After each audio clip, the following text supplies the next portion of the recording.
Assalamualaikum warahmatullahi wabarakatuh.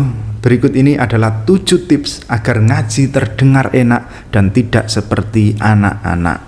Sebelumnya disclaimer dulu, video ini sama sekali tidak ada niatan untuk diskriminasi usia. Jadi mohon untuk para pecinta anak-anak agar jangan salah paham dan tersinggung. Menurut saya, semua ngaji itu enak, termasuk ngajinya anak-anak. Cuman kalau ada bapak-bapak atau emak-emak terus ngaji kayak ngajinya anak-anak, nah ini yang kocak. Ini tuh sama kayak sholat taraweh. Di tengah-tengah sholat ada anak-anak, terutama yang pasukan soft belakang, lagi sholat ngobrol sama temannya. Ada yang itik-itik di depannya, pura-pura nggak lihat. Itik-itik, pura-pura nggak lihat. Ada yang injak-injakan kaki. Ada yang pas lagi sujud kakinya ditarik, atau yang pas lagi sujud disewentel. Itu kalau yang melakukan anak-anak lucu. Tapi kalau itu yang melakukan bapak-bapak, apalagi ibu-ibu, ya jadinya wagu. Oke, langsung saja kita masuk ke 7 tips agar ngaji terdengar enak dan tidak seperti anak-anak. Yang pertama, mimik. Tentu saja yang saya maksud adalah mimik wajah atau ekspresi, bukan mimik susu. Kalau mimik susu malah jadi semakin kayak anak-anak. Mimik wajah atau ekspresi itu sangat penting dan itu mempengaruhi suara. Apalagi kalau ngaji di masjid itu kan orang-orang nggak lihat siapa yang ngaji, yang didengar cuma suaranya. Jadi penting suara itu, tapi itu juga dipengaruhi oleh ekspresi.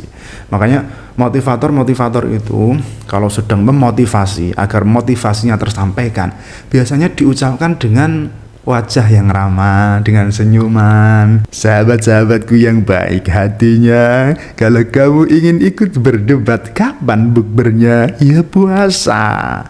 Itu jadi itu ada ekspresinya. Coba kalau itu disampaikan tanpa memperhatikan mimik wajah.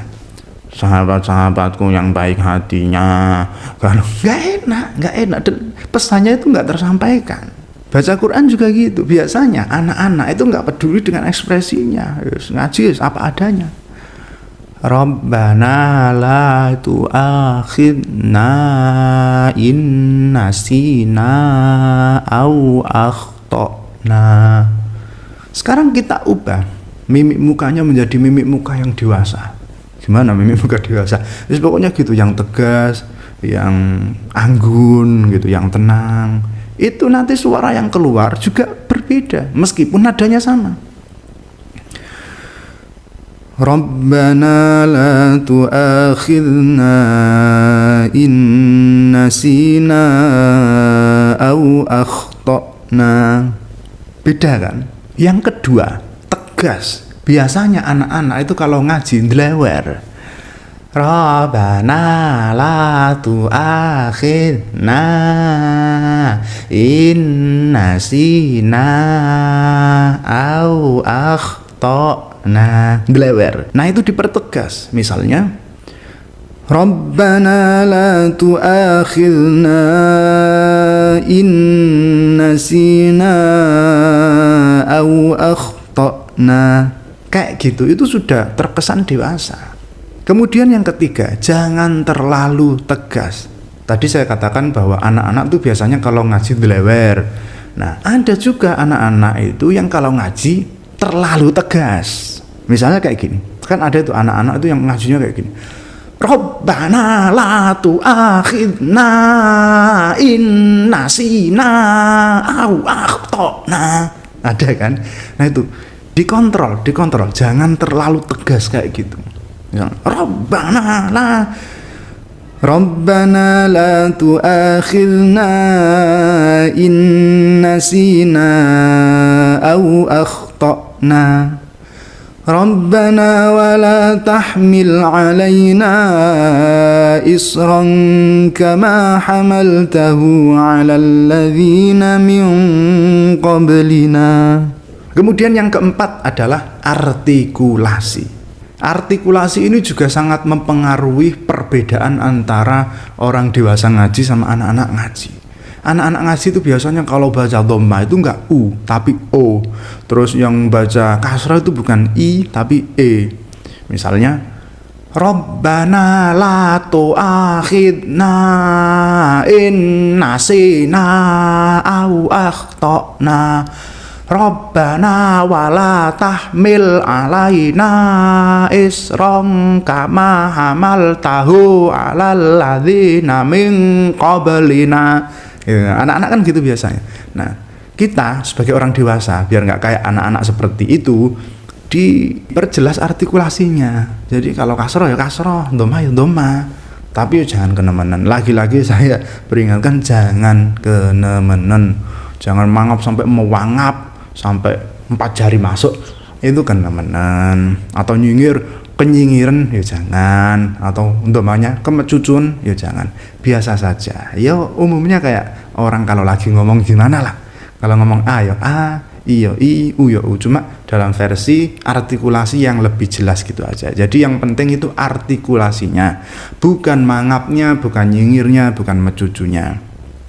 Misalnya Rabbana la tu'akhidna in nasina au akhtana.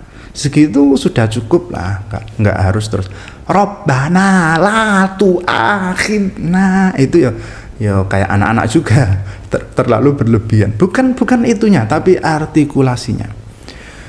Rabbana la tu'akhidna in nasina au akhtana. Rabbana wa la tahmil alaina isran kama hamaltahu ala alladhina min qablina. Yang kelima, memperhalus nada, atau kalau memungkinkan dengan memvariasikannya. Cuma kalau nggak bisa memvariasikan, ya paling tidak memperhalus nadanya. Karena biasanya anak-anak itu kalau ngaji nadanya agak kasar. Nah itu diperhalus. Misalnya Rabbana la tu'akhidna in nasina au akhtana. Rabbana wa la tahmil alaina isran kama hamaltahu alal ladzina min qablina. Nah itu kita perhalus, nggak usah ngubah nadanya, nggak usah, nadanya sama nggak apa-apa, kita perhalus dan ya kalau bisa dikasih cengkok dikit-dikit lah. Misalnya tadi nadanya Rabbana la tu'akhidna, nah itu kita jadikan Rabbana la tu'akhidna in nasina au akhtana. Rabbana wa la tahmil alaina isran kama hamaltahu ala alladhina min qablina. Rabbana wa la tuhammilna ma la taqata lana bih. Wa'fu 'anna waghfir lana warhamna anta maulana fansurna 'alal qaumil kafirin. Seperti itu.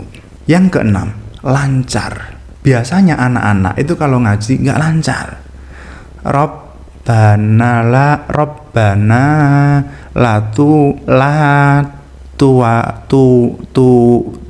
akhid. Nah kalau orang dewasa ngajinya seperti itu, ya kesannya kayak anak-anak gitu. Apalagi kalau di masjid terus ngajinya kayak gitu kan gimana gitu kan. Nah gimana caranya biar lancar? Dibaca bolak-balik. Bolak-balik itu maksudnya berulang-ulang, bukan bolak-balik. Ya, berulang-ulang. Nggak harus banyak. Misalnya dalam satu ayat, atau jangan satu ayat, satu tarikan napas.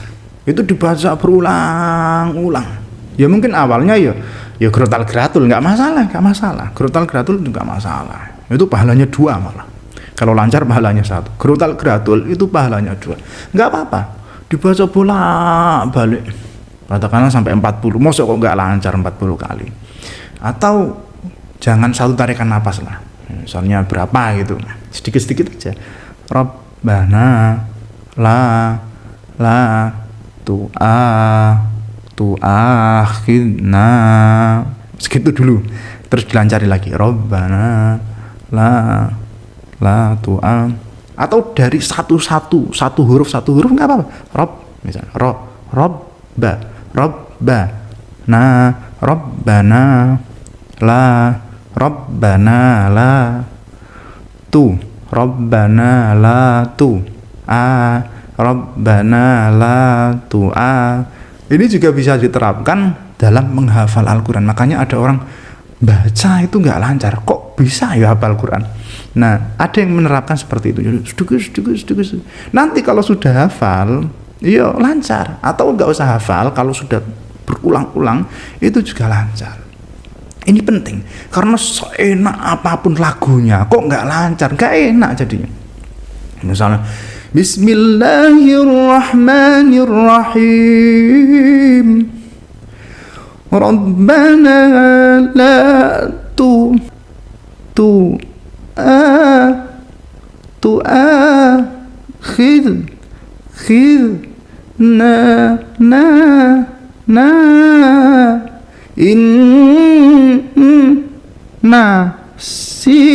nggak enak. Kemudian yang ketujuh, yang terakhir adalah perasaan. Libatkan perasaan dalam pembacaan. Sebenarnya dalam membaca apapun itu harus melibatkan perasaan. Membaca apapun. Nah, kalau teks secara umum itu kita harus benar-benar paham. Harus benar-benar paham makna teksnya. Sehingga si pembaca ini bisa menyampaikan pesannya. Kalau bahagia, ya disampaikan dengan perasaan bahagia. Kalau sedih, disampaikan dengan perasaan sedih. Kalau terkejut, disampaikan dengan perasaan terkejut, dan lain sebagainya. Nah, untuk membaca Al-Quran, tentu alangkah baiknya orang itu paham. Sehingga nanti nada-nadanya itu sesuai dengan maknanya. Tapi kok umpama nggak paham, ya pahami, harus dipahami.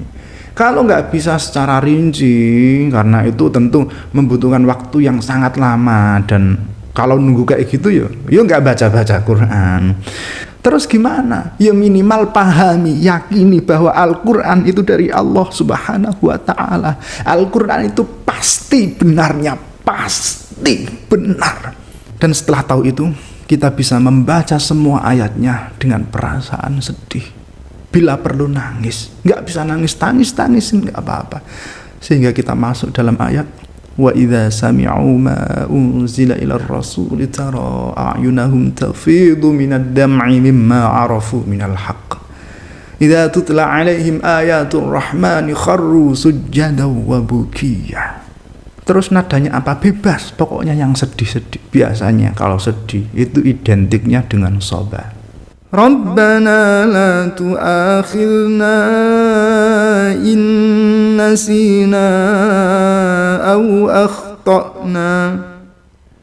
Rabbana wa la tahmil alaina isran kama hamaltahu ala alladhina min qablina.